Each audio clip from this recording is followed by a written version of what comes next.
سے رکھ سکتا ہے لیکن جھکے گا تو صرف اپنے مالک کی چوکٹ پہ جھکے گا. یزید کے سامنے یہ سر جھک نہیں سکتا ہے. تو حضرت امام حمام رضی اللہ تعالیٰ عنہ نے کربلا کے تپتے ہوئے ریگزار میں جب 72-73 لاشیں خیموں کے سامنے پڑے تھے اور اتنے زخم کلیجے پہ تھے، راوی کہتا ہے کہ جب آپ کی قمیض اتاری گئی تو 113 سوراخ اس میں تیروں کے تھے، 33 زخم نیزوں کے تھے، 34 گھاؤ تلواروں کے تھے. اتنے زخم جسم کے اندر اور جسم چور ہے زخموں سے. لیکن حضرت امام حسین نے جب پیشانی سجدے میں رکھی تو آخری لفظ یہ تھے، اللہم رسن بقضائک وصبرا علی بلائک تسلیما لامرک سبحان ربی الاعلی. مالک تیری تقدیر پہ راضی ہو گیا ہوں.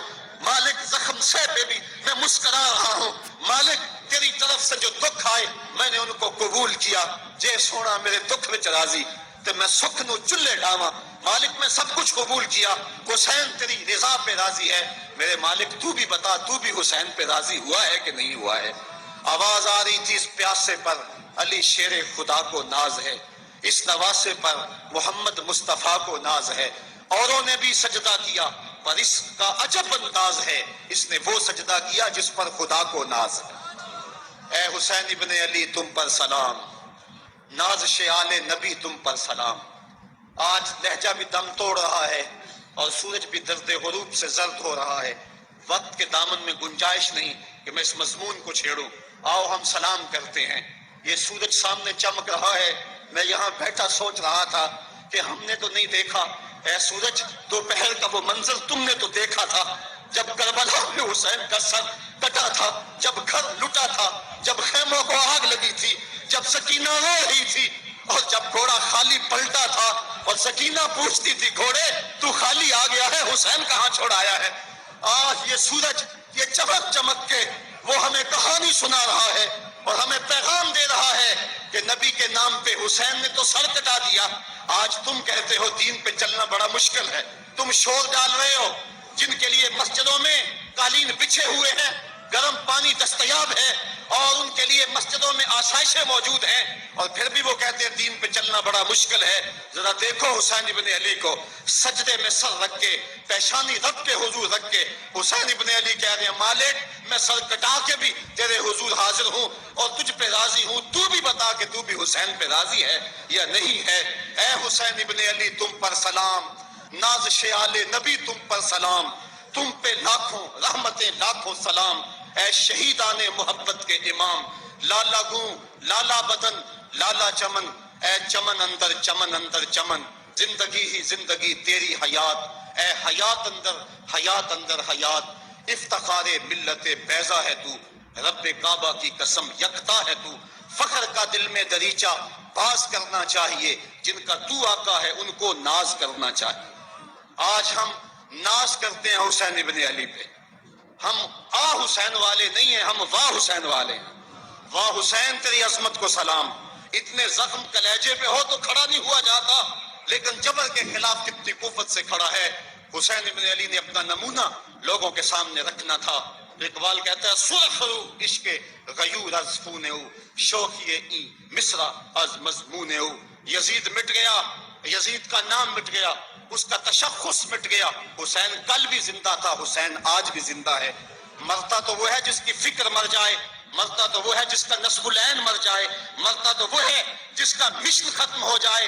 حسین کا نسب العین زندہ، حسین کی فکر زندہ، حسین کا مشن زندہ، حسین زندہ، حسین کا نانا بھی زندہ. آج بھی ہزاروں کروڑوں اربوں انسان حسین کا نام لے کے جی رہے ہیں. میں کہتا ہوں اگر کوئی یزید کا نام بھی لیتا ہے تو وہ سر جھکا کے دیتا ہے. کیسا تمہارا لیڈر ہے جس کا نام لیتے ہوئے بھی تمہیں شرم آتی ہے؟ نام لینے سے پہلے سر جھکاتے ہو، نام لیتے ہوئے پسینہ پسینہ ہوتے ہو، نام لینے کے بعد منہ چھپا لیتے ہو. تمہیں اپنے قائد اور اپنے لیڈر کا نام لیتے بھی شرم آتی ہے، اور جب ہمارے لبوں پہ نام حسین آتا ہے ہمارا قد اونچا ہو جاتا ہے، ہمارا سر فخر سے بلند ہو جاتا ہے. فخر کا دل میں دریچہ باز کرنا چاہیے، جن کا تو آقا ہے ان کو ناز کرنا چاہیے. تو حسین ابن علی نے، کسی نے کہا تھا کہ یہ دو شہزادوں کی جنگ تھی، تو کسی نے بڑا خوبصورت جواب دیا. اس نے کہا کربلا جنگ تھی اگر دو شہزادوں کی قلم میں زور ہے تو لکھو حسین ہار گئے، لہجے میں تنتنا ہے تو لکھو حسین ہار گئے، انداز میں زور ہے تو کہو حسین ہار گئے۔ زمانہ کل بھی کہتا تھا، زمانہ آج بھی کہتا ہے، حسین کل بھی جیتا تھا، حسین آج بھی جیتا ہے۔ جب حضرت امام حسین رضی اللہ تعالیٰ عنہ کا سر انور کاٹ لیا گیا اور خولی بن یزید نے نیزے کی نوک پہ اس کو رکھا، ویسے رخ سر کا زمین کی طرف سے تھا، کسی نے کیا خوب کہا، باں کے سر نیزے پہ اور سوئے زمین ہے روح، یعنی سجدہ ثانی کی ہے آرزو۔ رکعت کے دو سجدے ہوتے ہیں، ایک سجدہ ہوا تھا کہ سر انور جدا کر لیا گیا، جب نیزے کی نوک پہ تھا سر تو رخ زمین کی طرف سے تھا۔ شاعر کہتا ذرا غور سے دیکھو سر حسین کیا کہہ رہا ہے، سر حسین کی پیشانی زمین کی طرف ہے، پیشانی میں دوسرے سجدے کی آرزو مچل رہی ہے۔ تو جب امام حسین کا سر خولی نے نیزے کی نوک پہ چڑھایا، اس نے تو یہ کہنا چاہا تھا کہ ہم فتح یاب ہوئے اور دیکھو ہم نے سر کاٹ لیا۔ کسی نے کہا ذرا غور سے دیکھو، یہ تو سر کٹ کے بھی سر بلند ہے، یہ سر کٹ گیا پھر بھی سر بلندی نہیں گئی ہے، اس کا بانکپن پھر بھی نہیں گیا ہے۔ حسین کا سر کل بھی اونچا تھا، حسین کا سر آج بھی اونچا ہے، اس کا نام زندہ، اس کا پیغام زندہ، اس کی فکر زندہ۔ حضرت امام زین العابدین یہ کربلا کے وہ شخص ہیں جنہوں نے سارا منظر اپنی آنکھوں سے دیکھا تھا۔ اتنے دکھ کسی کو نہیں پہنچے جتنے زینب اور زین العابدین کو پہنچے ہیں۔ سب منظر کھلی آنکھوں سے دیکھا، 14 سال کی عمر ہے، بیمار ہیں، تاریخ بتاتی ہے اس کے بعد ساری زندگی حضرت زین العابدین نے ٹھنڈا پانی نہیں پیا، جب پانی پینے لگتے تڑپنے لگتے، کہتے مجھے سکینہ کی پیاس یاد آتی ہے، مجھے علی اصغر کا تڑپنا یاد آتا ہے، ساری زندگی پھر ٹھنڈا پانی نہیں پیا۔ حضرت امام زین العابدین نے یہ سارا منظر کھلی آنکھوں کے ساتھ دیکھا تھا، اور پھر آپ نے دمشق کے بازاروں میں بھی اور کوفے کی گلیوں کے اندر بھی سروں کا یہ قافلہ اپنی قیادت کے اندر جو ہے وہ گزارا تھا۔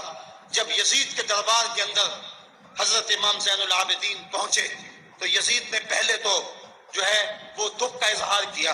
بعض لوگ یہاں سے یزید کی بریت کا اعلان کرتے ہیں۔ یہاں کسی نے بڑی خوبصورت بات کہی کہ قاتل کی پشیمانی مقتول کی اہمیت کو تو بڑھا سکتی ہے لیکن اس کے دامن سے قتل کے داغ کو نہیں دھو سکتی۔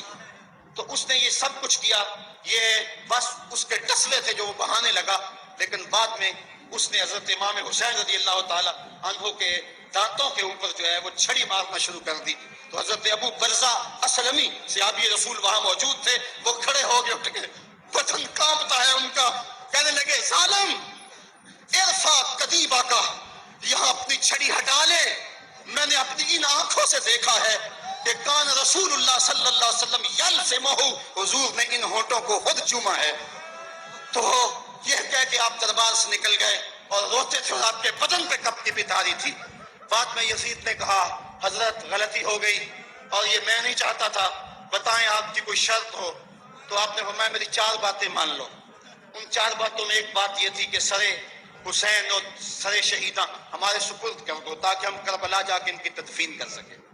دوسری یہ تھا کہ ہمیں مدینہ حفاظت سے پہنچا دو۔ تیسری شرط یہ تھی مجھے جو ہے وہ جمعے کا خطبہ دینے کی اجازت دو آج دمشق جامع مسجد کے اندر۔ چوتھی بات آپ نے یہ فرمائی کہ قاتلان حسین جو ہے وہ میرے سپرد کرو۔ اس نے کہا ہاں کون ہے قاتل حسین کا؟ لوگوں نے کہا خولی ہے۔ خولی نے کہا میں نے قتل نہیں کیا، یہ سنان بن انس نخی نے کیا ہے۔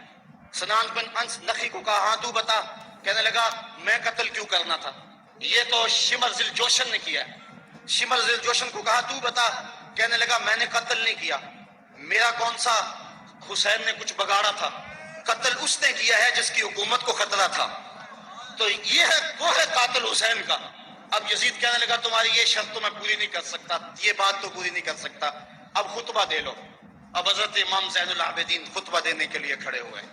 خطابت تو اس گھر کی لونڈی ہے، جب یہ بولتے ہیں تو حکمت کے موتی دولتے ہیں۔ جو ہی امام زین العابدین کھڑے ہوئے، 14 سال عمر ہے اور دمشق کی جامع مسجد ہے، یزید بھی بیٹھا تھا، یعنی سلطنت بھی تھے، عوام کا بھی ہجوم تھا۔ جب آپ نے خطبہ شروع کیا لوگ زاروں کے تار رونے لگے، اور آپ نے اہل بیت کے مناقب جب لوگوں کے سامنے رکھے تو یزید گھبرا گیا کہ کہیں لوگ میرے گریبان تک نہ پہنچے۔ اس نے مؤذن کو اشارہ کیا جلدی جلدی اذان پڑھو۔ تو جب اس نے کہا اللہ اکبر اللہ اکبر، تو حضرت شہزادہ زین العابدین نے کہا کہ اس کے اندر کوئی شک نہیں کہ اللہ سب سے بڑا ہے. جب شہادتین کا کہا اشہد ان لا الہ الا اللہ، حضرت امام زین العابدین نے اس کے جواب کے اندر کہا ہاں اللہ کے علاوہ کوئی معبود نہیں ہے، اس کی گواہی ہم نے خون سے دی ہے، ہم نے اپنے لہو سے دی ہے اس کی گواہی. اور پھر اس کے بعد جب اشہد ان محمد رسول اللہ پہ لفظ آئے تو حضرت امام زین العابدین نے کہا یزید دیکھ، اب اذان کے اندر تیرے نانے کا نام ہے یا میرے نانے کا نام ہے؟ آج بھی منبر پہ میرے نانے کا نام ہے. تو یزید مر گیا، اس کا نام مر گیا، اس کا تشخص مر گیا. حسین کل بھی زندہ تھا، حسین آج بھی زندہ ہے. حسین کربلا کے تپتے ہوئے ریگزار میں بھی زندہ تھا، کوفے کے بازار میں بھی زندہ تھا، اور دمشق کی جامع مسجد میں بھی زندہ تھا، مدینے میں بھی زندہ، مکے میں بھی زندہ، کابل میں بھی زندہ، کندھار میں بھی زندہ، قلعہ جنگی میں بھی زندہ، تورا بورا میں بھی زندہ، موصل میں بھی زندہ، بغداد میں بھی زندہ، غزہ کی پٹی میں بھی زندہ، فلسطین میں بھی زندہ. آج حسین کی زندگی اور حسین کا پاکپن دنیا کو بتا رہا ہے، بش کو بتا رہا ہے تیرے منہ پہ تماچا حسین مارے گا. زمانہ بتائے گا کہ حسین کل بھی زندہ تھا، حسین آج بھی زندہ ہے. حسین کی فکر لے کے اٹھو اور پوری دنیا پہ چھا جاؤ اور زمانے کو بتاؤ کہ ہم حسین ابن علی کے سپاہی ہیں. صرف محرم کے دن آنسو بہا لینے سے کچھ نہیں ہوگا. کیا صرف محرم حسین کا مہینہ ہے؟ نہیں، سب پورا سال حسین کا ہے، پوری زندگی حسین کی ہے، پورے زمانے حسین کے ہیں.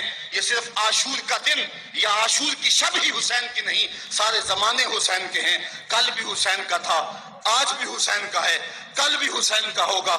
آؤ اٹھیں، قرآن کو لے کر کے حسین ابن علی نیزے کی نوک پر بھی چڑھ کے قرآن سنایا، اور آج ہم اسی قرآن کی دعوت کو لے کر کے اٹھیں اور حسین ابن علی کے پیغام کو گھر گھر